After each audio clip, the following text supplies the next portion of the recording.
मित्रों, जैसा कि प्रसंग चल रहा था, महाभारत का आदि पर्व का प्रसंग है और कथा यहाँ तक बढ़ चुकी थी कि द्रुपद परेशान है कि हम पांचों पांडवों के साथ अपनी बेटी का विवाह करके ये कलंक माथे पर कैसे लें।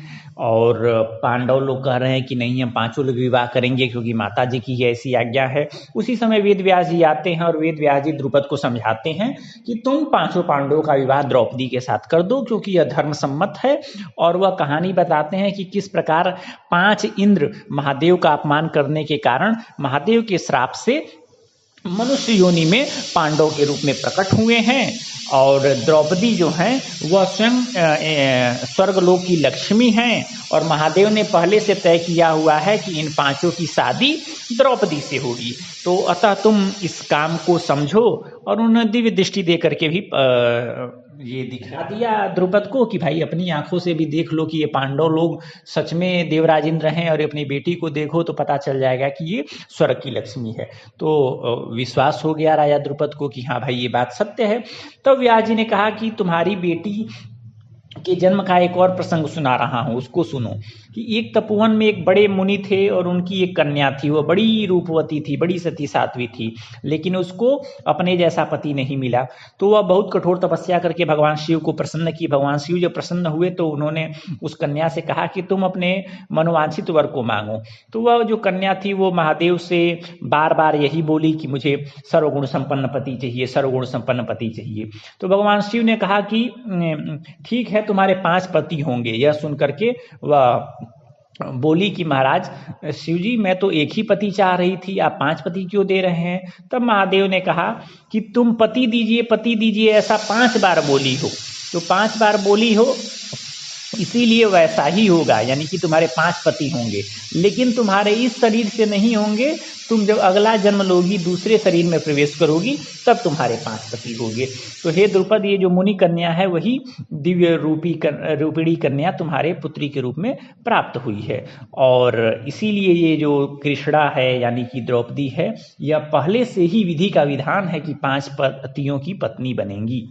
और यह स्वर्गलोक की लक्ष्मी है, पांडवों के लिए ही पैदा हुई हैं तुम्हारे महायज्ञ के दौरान। और तुमने जो कठोर तपस्या की थे उसी का परिणाम है कि तुम्हारी पुत्री बनी है। इसीलिए तुम विधि के इस विधान में हस्तक्षेप मत करो और तुमको अगर जो उचित हो वो करो। इस प्रकार से महाभारत का 196वां अध्याय समाप्त होता है।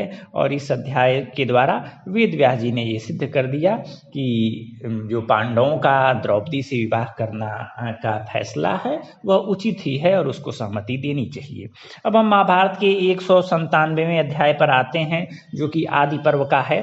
197वां अध्याय, इसमें द्रुपद कहते हैं कि हे वेद व्यास जी, आपने जो बात कहा वह तो मुझे करना ही होगा, क्योंकि जब विधि का विधान है, ये सारी बातें हैं, तब हम उसको कैसे बदल सकते हैं। कोई भाग्य का लिखा टाल तो सकता नहीं है। और इसीलिए आप जैसा कह रहे हैं उसी अनुसार मैं पांडवों का विवाह अपनी बेटी से कर दूंगा। अब वेद व्यास जी ने युधिष्ठिर से कहा कि हे युधिष्ठिर, आज तुम लोगों के लिए शुभ दिन है और जो पुष्य नक्षत्र पर चंद्रमा जा रहे हैं, तो तुम लोग इसी अवसर पर क्या करो कि शुभ मुहूर्त है, द्रौपदी से शादी कर लो। फिर वेद व्यास जी ने क्या किया कि खुद ही सारी चीज़ें अरेंज करवाई कि कैसे कैसे शादी होगा। और राजा के सारे हित संबंधी आ गए, सारे लोग आ गए शादी विवाह देखने के लिए। द्रुपद ने पूरा महल एकदम चकाचक सजवा दिया और पूरा एकदम समझिए कि गर्दा मचा दिया। सारे लोग नए नए कपड़े पहन करके आ गए शादी के लिए। फिर जो पांडवों के पुरोहित थे धौम्य ऋषि, वो भी क्या किए, आए हुए थे, क्योंकि भाई धौम्य ऋषि हमेशा जब से पुरोहित बने हुए थे पांडवों के, उन लोगों के साथ ही रहा करते थे। अब उन्होंने क्या किया कि आहुति देना शुरू किया मंत्रों की, और पहले युधिष्ठिर की शादी कराई द्रौपदी से। उसके बाद से उन्होंने क्या किया कि अन्य पांडवों को भी धीरे धीरे करके सबकी शादी करा दी। और बात ये था कि पहले दिन शादी के बाद जैसे मान लो कि युधिष्ठिर से शादी हुई तो दूसरे दिन द्रौपदी पुनः कन्या भाव को प्राप्त हो जाती थी, मतलब कुंवारी कन्या के रूप में परिवर्तित हो जाती थी।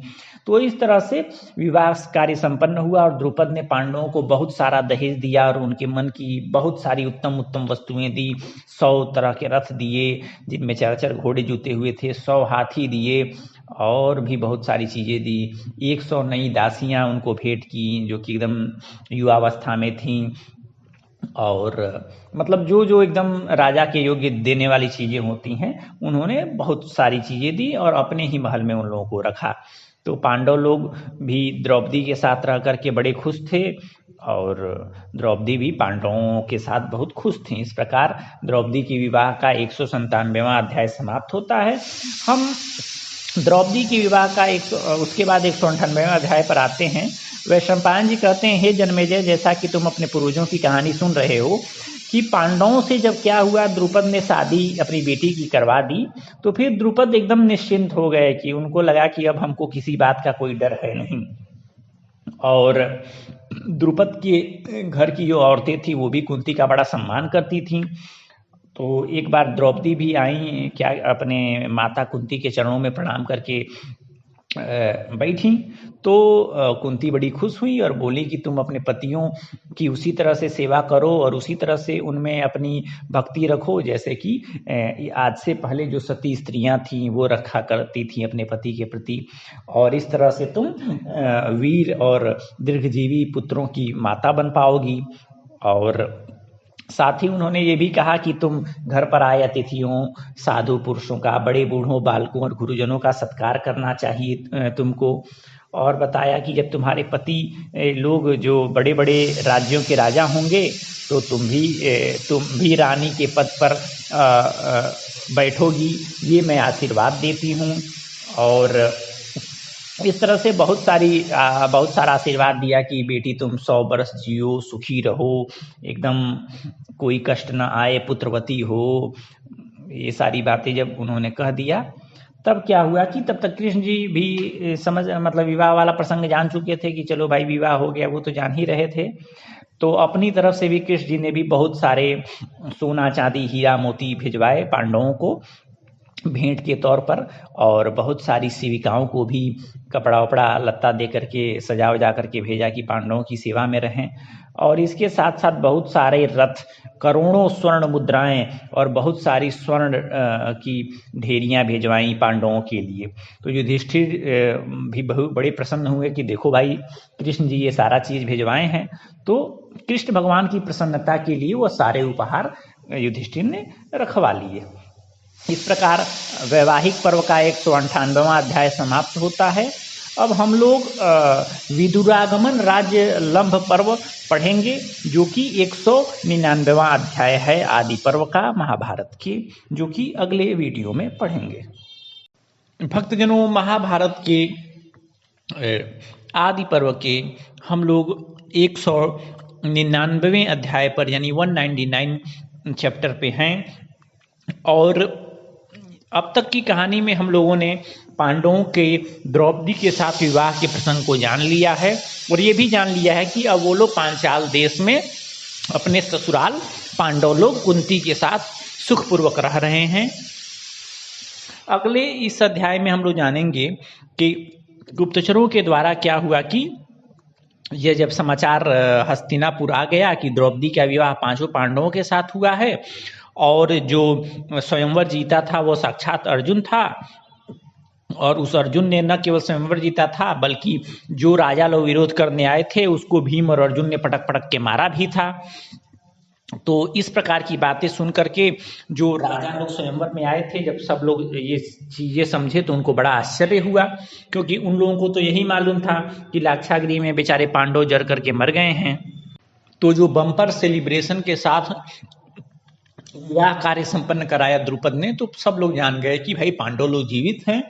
और वो लोग ये प्रसंग भाई सुने ही थे कि पुरोचन ने कोशिश किया था पांडवों को जलाने की।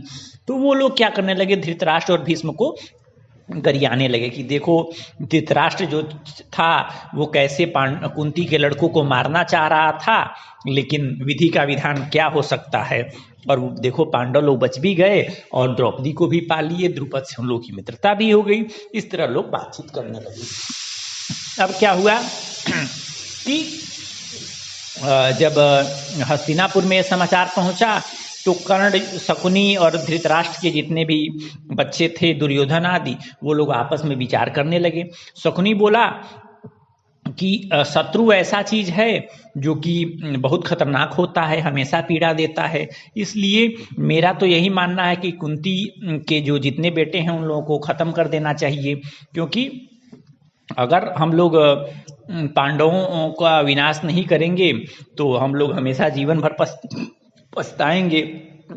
हमको लगता है कि हमें तत्काल ये काम कर देना चाहिए, क्योंकि अभी द्रुपद बहुत बलशाली आदमी है नहीं, और पांडव लोग भी बलशाली नहीं हैं, और बहुत लोग अभी ये भी नहीं जानते हैं कि पांडव जीवित हैं कि क्या है। शिशुपाल को ये बात नहीं मालूम है, कृष्ण जी लोगों को ये बात नहीं मालूम है।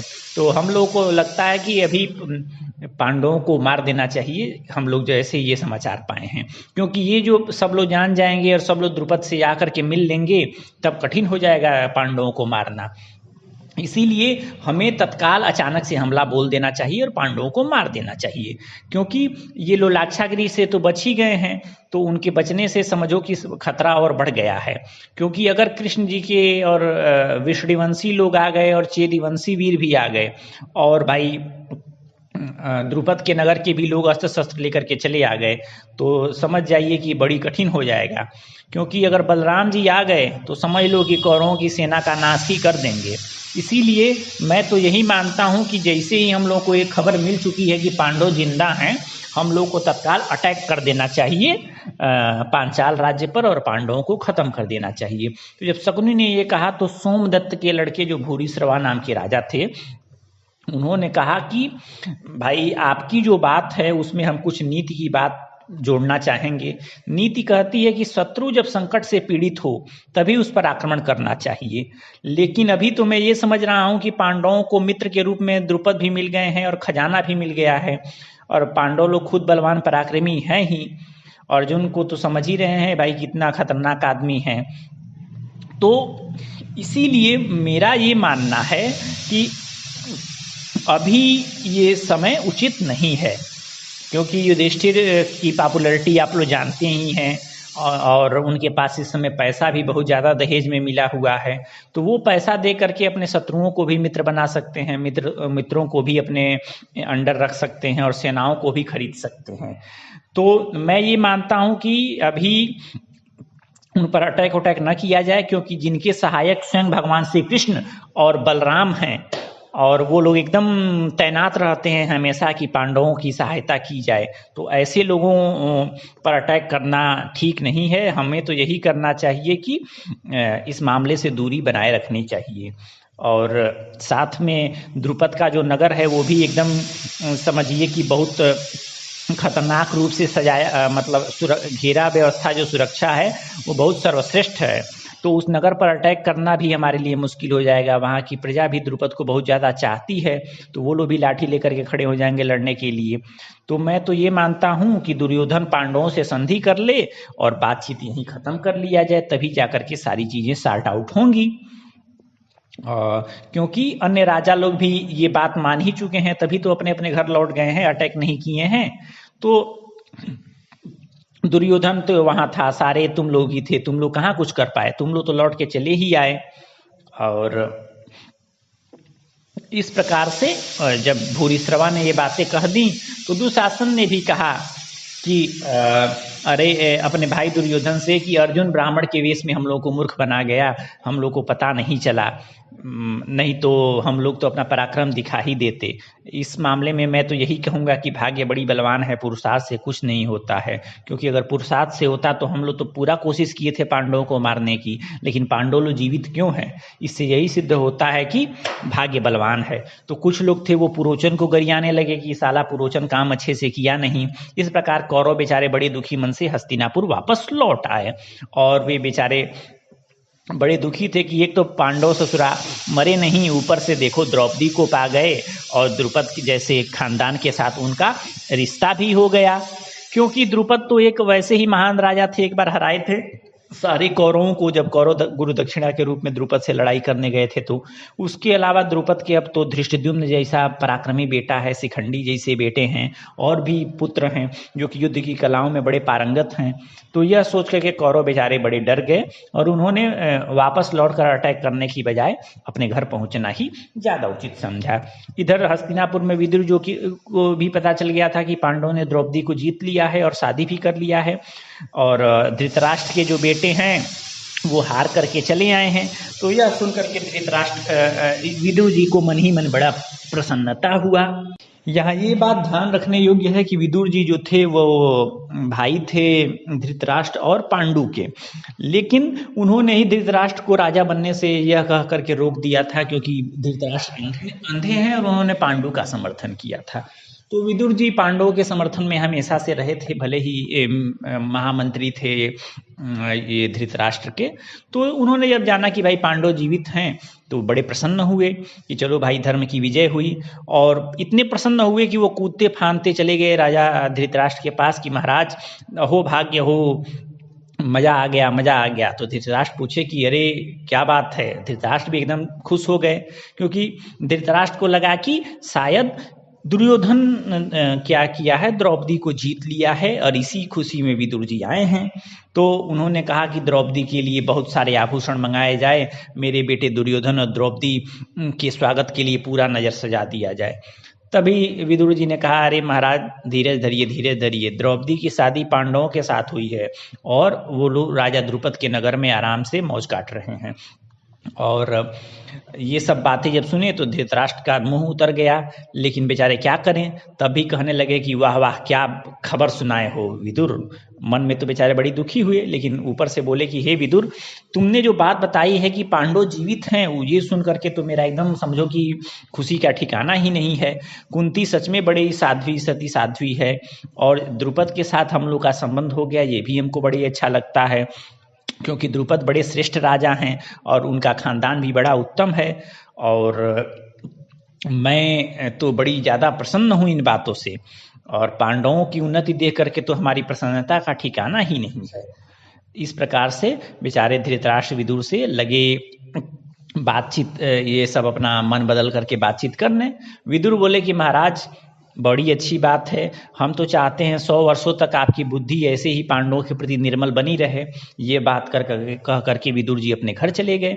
अब क्या हुआ कि तब तक पीछे से दुर्योधन और कर्ण धृतराष्ट्र के पास आए और उन्होंने कहा कि महाराज विदुर जी के सामने हम तो कुछ बोल नहीं पाए, अभी विदुर जी चले गए हैं, तो हम आपसे कहना चाहते हैं कि हे पप्पा, विदुर जी के सामने आप ये सब क्या बात कर रहे थे?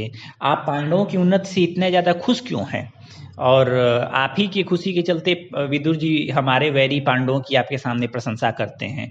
हमें तो करना ये चाहिए कि पांडवों का विनाश करना चाहिए। आप क्यों पांडवों का पक्ष ले रहे हैं? इस प्रकार से महाभारत का 199वां अध्याय समाप्त हुआ, जिसमें विदुर जी ने धृतराष्ट्र को कहानी सुनाई कि महाराज पांडव लोग जीवित हैं और उन्होंने द्रौपदी से शादी कर लिया है।